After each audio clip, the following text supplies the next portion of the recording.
Okay, hi. Well, I'm here. I'm doing a video, Yeah, I know. and I want to do it alone Why? because I'm the author, and I think I'm pretty good and know what I'm talking about. Yeah. But have you read my books? Yeah. Okay. Well, I have this book that just came out. Yeah, looks boring. It's not boring. It is Welcome to Midlothian Boulevard. Please go get it. It's an exciting thriller, mystery thriller. It's wonderful. Yeah. And I'm trying to promote.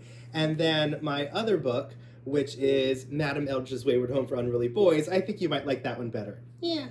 It's a YA. It's another mystery. It's exciting. It's wonderful. And what? What do you see over there? Nothing. Although I see your lips move. Okay, get out of here. All right, so let's do some real talk. Let's do some realistic dialogue. Let's talk about talking. But before we do, I am author Benjamin Ryan. In case you don't know who I am, I have 2 books out, many more to come. Go check me out. You can find me on X, or formerly Twitter, at brclothwrites. You can also find me on Instagram there. As well, you can go to my website, which is www.benjaminryanbooks.com. Books. So dialogue is important for 2 major reasons, and so many people say, I don't know how to write realistic dialogue, or they think they do, and then they go back and they read it, and they're like, oh, it's kind of, it's dragging, or it's boring, or I don't know what to add into it. So today I'm really going to help you with that. There are 2 major reasons why you have dialogue. One, it gives the reader more information about the character, about the scene, and you don't have to use the narration to do it. You can actually use the character. And on top of that, readers don't remember what characters might say unless it's like a big phrase, but what they do remember is the character's actions. And sometimes those actions in saying something inappropriate or always having a catchphrase or doing something is just as important, if not more important, than the entirety of what they say. It's kind of when they say it and how they say it. So along with those lines, I'm going to go over 3 major things today. And then I'm actually going to read some excerpts from my books to kind of show you why and how I did it, and hopefully you'll be able to understand. So 1 is the voice and the character themselves, 2 is action as dialogue, and 3 is the unsaid truth. So let's start with voice and character. We should know who is talking without dialogue tags. I know a lot of people say said is dead. I love said. And especially when I'm writing at the beginning, I go, blah, blah, blah, said, blah, blah, blah. So-and-so said this, blah, blah, said that. And I'll go back and I'll change those said to other dialogue tags. But sometimes I have to just take the dialogue tags out. And the reason for that is because you should be able to write an entire scene with your character, at least by the time your readers know your character. And they should know who said what. And some of the ways that you can do that is with vocabulary. You can do it with catchphrases. I love a good catchphrase, especially if one character is snarky or one character is like from the deep south and it always starts with a y'all, or somebody is spicy and it's like, you won't believe this. And they use that throughout. And it doesn't have to be every time they speak. It doesn't have to be every chapter. Just giving something that is unique to that character that they say helps make it realistic in the dialogue, because I know for me, I'm a bit dramatic. And so whenever someone says something, there are 2 or 3 things that I always say, and this happens in almost every conversation. One of them is, I can't. And I say that all the time. So someone's like I'm a teacher, and so someone will say, all right, we now need to give this assessment to the kids. And I go, I can't take it. And no matter what it is, that's my initial response, and that's my way of letting people know I don't want to do it. I think it's dumb. It's too much. It's exhausting. And another thing that I say when someone tells me something that I don't believe or I don't want to hear, I say, no, they didn't. So especially in dramatic scenes, and those are the scenes that you really want to give emphasis to. I'll have people come to me and they'll say, you will never believe what so-and-so said. And they'll tell me, and I'll go, no, they didn't. And they'll, yes, they did. They did it. I was like, nope, not possible. And that's a me thing. Why do I do that? I don't know. But what I do know is it says a lot about my character, and it says a lot about who I am. And knowing how I'm going to react kind of helps build up my conversation. So besides vocabulary and catchphrases, we have attitudes. A lot of characters that you will write are boring, or they are snarky, or they're angry. Let that vocabulary come out along with emotions. Please be age appropriate. I have a lot of people who will write for older characters or younger characters, and they'll say something which is very adult. Like if they're a teenager, they'll say something very adult, or they'll say something that just sounds too mature.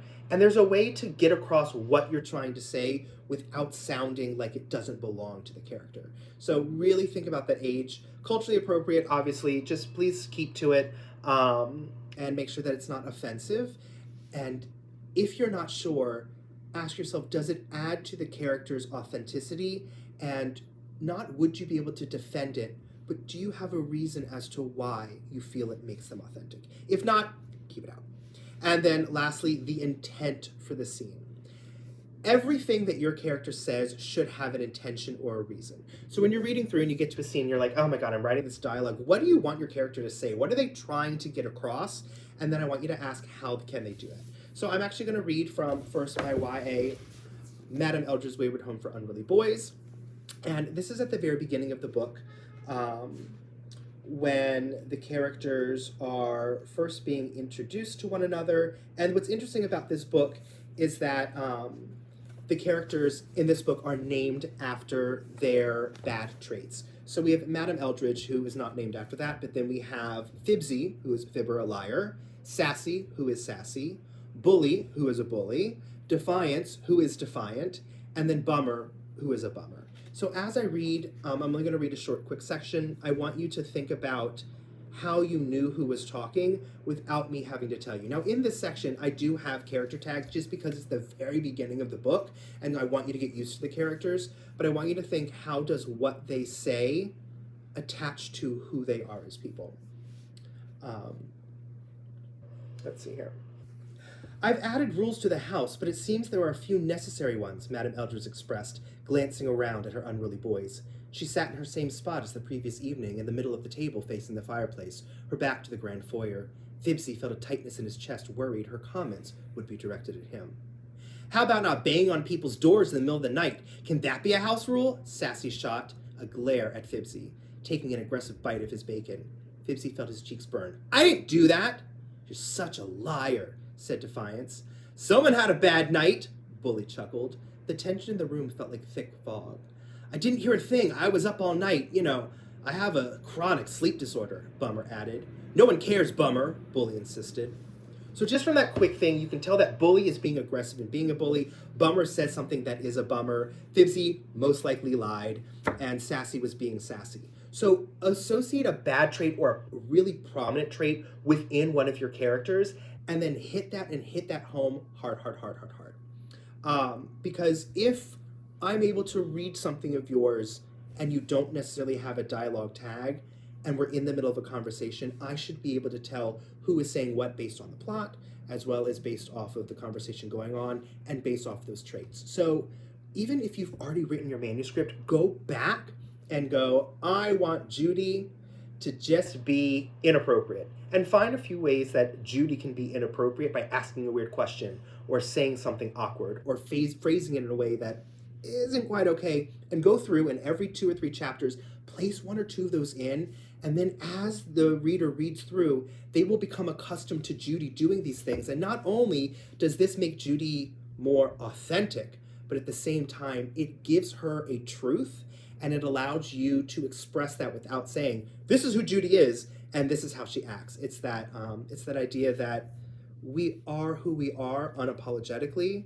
Make sure that your characters show your readers that they are unapologetic for who they are. All right, the next one is action as dialogue, and this is something that I love so much, and you either love it or you hate it, so take this with a grain of salt. But action as dialogue, I think, is so important because look at me now. I'm speaking with my hands, I'm talking. When I have something really important to say, I'm doing this. And when I don't, I'm kind of like that. I'm emphasizing with my hands. I do that all the time. I have to put my hands down now because now I'm observant of it. But we use body language and reaction to really express emotions. Like when I'm thinking, I just looked up. And mentioning that, she's going to tell the truth about something, and she paused and her eyes flitted upward. That gives the idea of what she's thinking and how she's feeling without her having to say it. A lot of people tell the characters, I'm so mad, Why are you mad? I'm mad because so-and-so did this. Oh, I hate when so-and-so does that. Why are we having this conversation? Why is this conversation important? You might need for the reader to know that they're upset or that they're having this argument, but the way in which you do it can be so much more tactful. And so I'm going to show you that in a second. So I'm going to say, what did you say? And I'm just going to show you different body reactions to the words, what did you say? And I want you to really think about how much the body reaction changes. I'm going to try and not change my voice much, although in writing you can say with a heavy voice or with inflection or things like that. But I'm going to try and do it without that and just watch my body. So the word is, what did you say? What did you say? What did you say? What did you say? What did you say? What did you say? What did you say? Just a few of those. Without changing my voice, you're able to see that each one of them holds a very different plot point and a very different direction, a very different emotion. Body language is so important. I gotta stop moving my body. I'm gonna sit on my hands. Body language is so important to the way that we express ourselves, and putting that within the context of your dialogue almost says more than what they're saying. And it really makes it feel real. It makes it feel authentic because we speak all the time with our eyes, with our mouth, with our expressions. And that also goes for like the whole show versus tell kind of thing, is that you don't have to say, I'm mad, or she grew nervous, because we play with our hands when we're nervous, and we put our hands near our faces and we kind of guide away. And these are ways that you can express without telling the reader. So what I'm going to do is I'm going to read an example, this time from Midlothian Boulevard, my murder mystery thriller. And I'm going to go to page 17. Let me see here. Give me 1 second. All right. So what I'm going to do here is their actions say more than they think. So I want you to really think about how their actions help you to understand what's going on in the story. Olivia stood alone at the edge of the parking lot, half shrouded in shadows, puffing on a blunt. She'd smoked on the event. Let's try that again. Good readers always retry again, that's what I tell my students. Olivia stood at the edge of the parking lot, half shrouded in shadows, puffing on a blunt she'd smuggled to the event in her purse. She didn't flinch when Savannah nearly barreled into her. She looked up, eyes cool, inhaling a plume of the putrid smoke into the humid air. Without so much as a hello, Savannah spoke. Can I get a hit? Olivia raised her brow. Don't you have your own? I'm stressed. Olivia smiled, handing it over. The packed parking lot was filled with expensive cars and void of any onlookers. Cicadas sang in the distant trees along the edge of the property line, and faint echoes of sappy music and awkward speeches floated from the event hall. Olivia paid attention to none of it. Her gaze flicked over to Savannah, slow and deliberate, like she was sizing up a piece of art. You didn't answer my question directly, she stated. That's a red flag. Usually means someone's hiding something. Savannah took a long drag. The ember glowed bright. Isn't that what businesses do, hide the ugly parts to sell the shiny ones? I'm a businesswoman, or at least trying to be. Olivia gave a soft laugh and took back the blunt. That makes two of us. I'm now going to just read just the words they said. So I want you to listen to it. Can I get a hit? Savannah says. Olivia says, don't you have your own? Savannah says, I'm stressed. Then we go to Olivia. You didn't answer my question directly. That's a red flag, usually means someone's hiding something. Savannah says, isn't that what businesses do? They hide the ugly parts. So if we just listen to that dialogue, it doesn't really make much sense, but because we have all of the other context of their actions and the way that they look and the way that they move, and it tells us not only what are they thinking, but how they're feeling and how they're moving about. And I think that it's really important to add these things in. And even if it's a big chunk, a lot of people, I notice when they're writing a story, they will have an entire story where they have the narration, and then there's a chunk of dialogue. And it's blah, blah said, blah, blah said, blah, blah said, he shifted his weight, and then blah, blah said, blah. And it goes like that. And I think that it's very chunky. Whereas if you have a dialogue, and then in between their conversation, give part of the narration. Tell something that's happening next to them.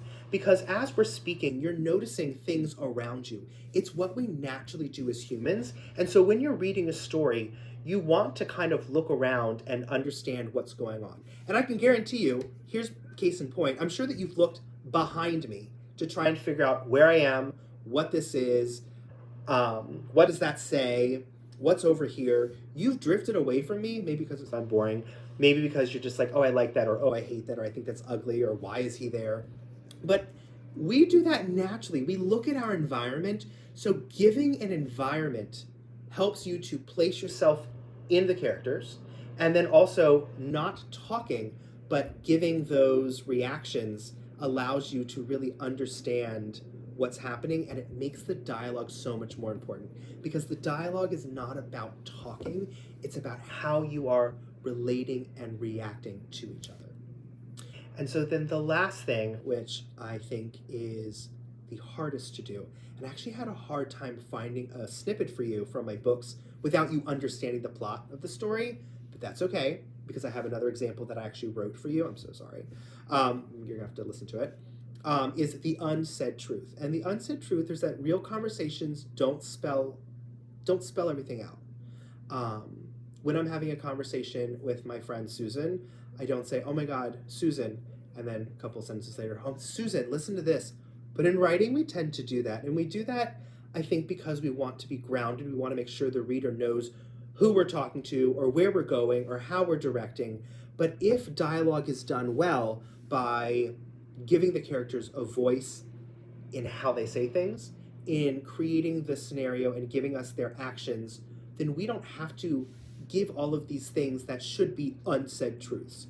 You should not have to say Susan to know that you're talking to Susan, especially if you're upset with Susan, but you're not upset with David, and David and Susan are in the same room. You can simply flash your eyes to one side of the room and squint.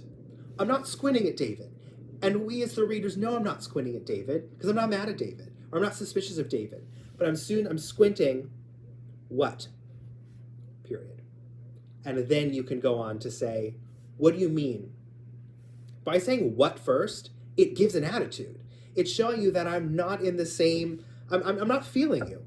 And so just having those little bits, you don't need to know that I'm talking to Susan, because you already have the information that I'm upset. So not saying something is almost just as important as saying something. Here are some things that allow you to have real conversations in your books about unsaid truths. So like using subtext, so important. Using inferences, and inferences are huge, because there's a difference between an inference and a difference between creating an idea that might not be true. So what I mean by that is, many times if you're doing a murder mystery, or if you're doing a love interest, you might want to guide the reader to an idea, but that's different than what I'm speaking about when we have a natural inference. A natural inference is just understanding when your character walks out and they grab the umbrella. We know rain is coming, or we know they're going to hit somebody with the umbrella. Okay, that's not an inference, but you know what I mean. We naturally take these inferences and go, that's a bit of information I now have. I didn't have to think about it. It comes naturally. You want those natural inferences. So if someone walks in to a room and then 2 or 3 characters sit up, you immediately know tension is between them. Use that instead of having your characters turn and go, oh my God, Dr. Mark just walked in the room. The other character goes, oh, I know, he makes me so uncomfortable. None of that has to be said. And also in real life, would you really do that? If Dr. Mark, who you are not comfortable with, walked into a room, you might turn and go, here we go again. And the person next to you might stare at him dead in the eyes without looking at you and go, that's it. And that conversation seems so trivial, but it's so much more real. I didn't have to tell you, here comes Dr. Mark, we do not like him, he makes us uncomfortable, because you've written into there, I'm sitting up, I'm looking over, and then intentionally leave stuff out. I am such a big believer in this, and I get backlash on this all the time. And I'm gonna tell you, I think it's a what is the saying? It's a hill I'm willing to die on. Do not tell your readers everything. They do not need to know everything. Just like I do not know how all my characters think. I don't even know that, and I don't tell my readers. Do not tell your readers everything. Leave it out. And for an example, so you might have 2 or 3 characters talking, and they might be saying something, and they might mention another character's name who has not been mentioned in your book before. Let's call this person Paul. So you're talking, and someone interjects and go, just like what Paul did last week. And then one of your other characters rolls their eyes and says, I don't want to talk about that. And then you move back to what you were originally talking about. That there is real. That's real dialogue. Because not only does it then express the idea that the issue I'm having with this, I have with another person, but it opens up this idea that you're kind of eavesdropping into someone else's conversation, and that is the most real thing in this world. We are constantly walking by people on the street, hearing what they're saying, turning on a television, not knowing the show, listening for 3 seconds, going, am I interested? I have no clue what's happening. Oh, they said this. Ooh, I'm interested. Bring the popcorn. Okay, all right now. Wait, what did they say? Who is this character? By not having information, it forces us to think to assess the situation, to think what's going on, why is this happening, and it brings a sense of realness because we do it all the time in the real world. We are constantly assessing what people are saying and constantly trying to figure out, is this something I'm interested in? Do I understand this? So on and so forth. So the last thing that I will say, and I wrote this down in like big caps on here, don't say the character's name. I know I already brought this up. Don't have one character say another character's name unless it has a specific purpose. Now, in this book here that I wrote, Madam Eldridge's Wayward Home for Unruly Boys, it's about a group of boys that go to a behavior program and they lose their names. So Madam Eldridge, who runs the home, gives them all names based upon their bad traits that they came to the home to fix. And so the names are said kind of to make a point. Like, okay, sassy, because they're fighting with each other. But when they don't use the names, is as you see them grow and become friends. As they begin to change their behavior and they begin to make friendships or they begin to understand each other more, they don't use their names as much. And that's not just because now you have the names memorized and it's easier, but it was also purposely done in that we don't say each other's names. And I have to say, like, my partner and I, when we speak to each other, we don't say each other's names. Rarely. And when it is, it's like this. What'd I do? You know, it's almost that idea, like, you know, when your mother uses your full name. And that's because a name is to get your attention, but I have many more ways to get your attention if I know you. If I don't know you, then I need to say your name to grab your attention. So saying the name creates a distance between characters. Whereas in this book here, and I apologize for anyone who cannot read a lot of characters, both of my books that came out have a lot of characters. And so I do end up having to use their names at the beginning of a conversation or at something, but then I pull back. But no two characters just look at each other and say, hey, Savannah, blah, blah, blah, blah. Or, can you believe that, Derek? Blah, blah, blah, blah, blah. It's not natural. Please don't use names. Just don't do it, okay? I'm going to read one thing from here to kind of show you what the unsaid truth looks like. And you're going to eavesdrop in on a conversation. They're not actually eavesdropping in the book. You're going to eavesdrop in on a conversation that 2 characters are having, and you're going to see that there is this tension between them, and you might not understand everything they're saying or why they're doing it, but there's something unsaid there because they have a history and a past, and it forces you to either make inferences or to try and figure out what's going on or to understand their relationship without understanding why the relationship is that way. So let's go to page 45. By the way, I always say that to my kids. I never say page, I always say page when I'm teaching my students, and years later they'll come back. They're like 15, 16, 17, and they're like, I don't remember much, but you always used to say the word page. That's my legacy. Anyways, hopefully this is my legacy too. All right, page 45.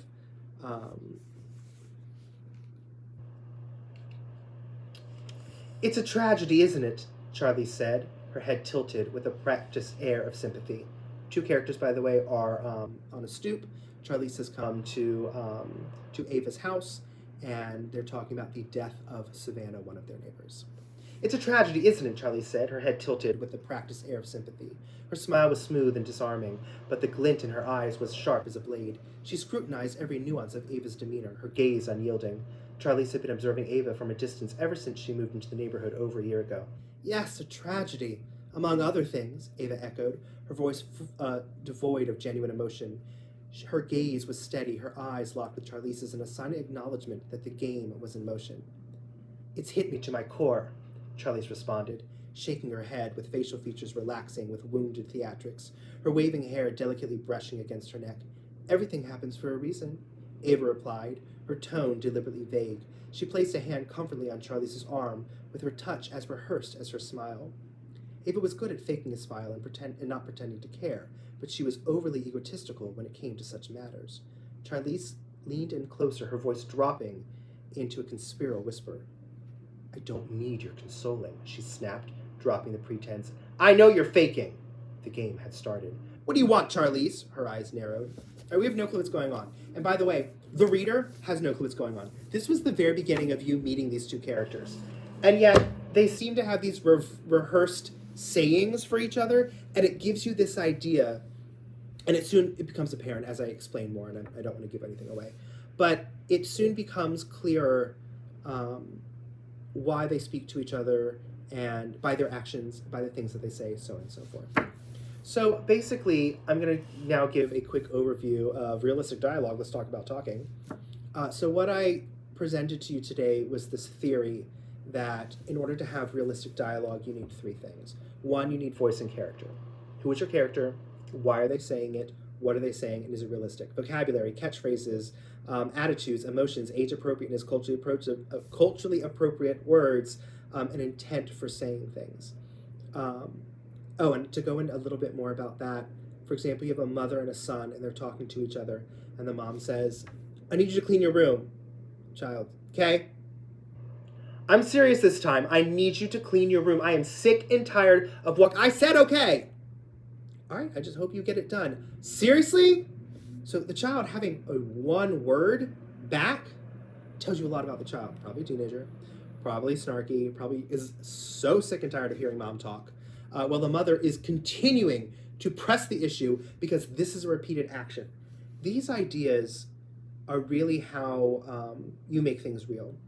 The next one was action is dialogue, which is your characters don't need to say something as long as they react with their body in some way. So in that scenario with the mom and the son can be half turned. As the mom said it, the son half turns, gets back on his phone, showing I'm ignoring, okay, all right, okay. And I know that is action, but I want you to reinvent this idea that body movement, even though it still is action, body movement is also dialogue. And it's not just the face.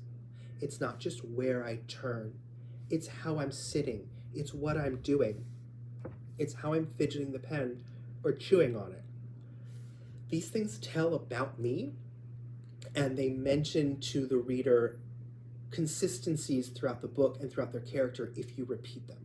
So even if you've already written something, go back and repeat it. And then last but not least, the unsaid truth, which is do not tell the reader everything. Put things in there that you might not even know. And I think that you will turn out to have a beautiful and brilliant story. And as promised, before we go, I'm going to read a quick something for you, which I wrote, which kind of encompasses all of these three things. And let's see if you enjoy this. You saw it, right? Her voice was meant to be a whisper, but she choked on the words and she hustled over to her friend's desk from the hallway. Her fist clenched as she tried not to laugh out loud. Girl, I have a report due in an hour. I ain't got time. She didn't even look up from her desk. The pen in her hand stopped moving, only momentarily. Her eyes lifted up. Saw what? Computer, now! The mischievous grin she gave only grew. A sparkle glimmered in her eyes. Her head jerked up. No, stop it! He did it again? Her hands trembled as she grabbed the empty chair in the corner of the room. It's even more unhinged this time! The metal legs made a loud clanking against the cheap office tile floor as she hastily dragged it toward the desk. She paused for a moment, looking behind her. When no one peeked their head around the corner, she continued. When did he send it? She pivoted her body toward the computer with equal urgency. A smile began to grow. 10 minutes ago, to everyone, the whole dang company. Did he mean to? She stopped, her hands floating over the keyboard, her neck twisted toward her friend. That would be some petty shit. Hurry up, he's bound to see it and delete it. Stop acting stupid, you can't delete an email. Her mouth gapped open. All right, I did not say anyone's name. I did not tell you when someone was really switching, but I want you to go back and I want you to re-listen to that last part. Think about voice and character, think about actions, dialogue, and think about unsaid truths. What did you get from that? What did you not get from that? What did you like? What can you add? Anyways, thank you for spending time with me. Again, I'm author Benjamin Ryan. This is my lovely, lovely, lovely assistant Francine, and here she's to say bye. Bye. Okay, and I want you to say yes to this book. I want you to get this book, and I also want you to get this book. Please, please, please look it up, and thank you so much for coming. All right, say bye, Francine. Bye, Francine.